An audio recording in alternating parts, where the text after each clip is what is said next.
I think that many of you are familiar to the situation when you are trying to change something in your life, probably start doing exercise or change a job or change the way how you eat. You start doing this change and in some period of time, you are getting back to where you were. I was finding myself with this inability to implement changes for a really long time. I do not want to say that I have a magic bullet or I have an ultimate solution how to do that and it's like super easy way, but I want to share this approach which from my perspective does work. And the funny point is in this whole thing is to actually do less, because our brain works in this way that it does protect us from changes. And now I want to talk about balance between our brain and our body. We have heard about comfort zone many times, but is our comfort zone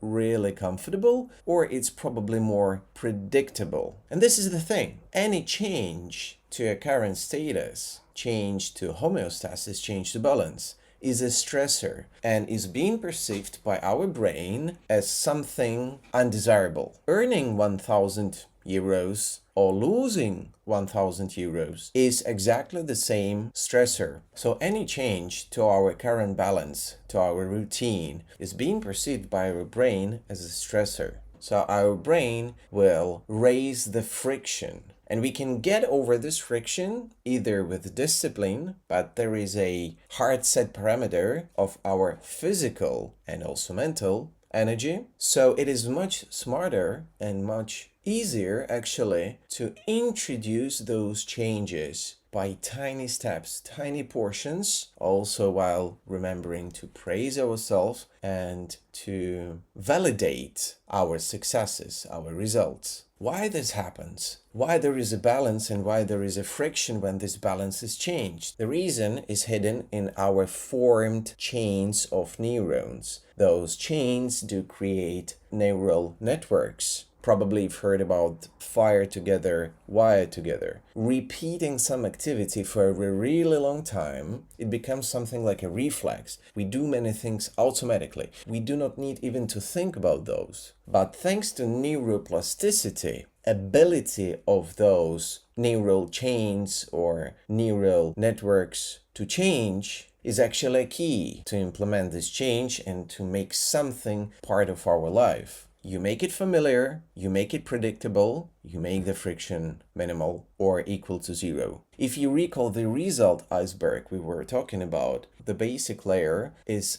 how we feel, our physical state, the level of our physical battery. When we are exhausted or burned out, it is really hard to implement those changes. So you have to start with even smaller and tinier steps. But again, continuously validating even tiny successes and tiny results. I'm really excited about productivity and balance. Follow me if you are interested in those topics too.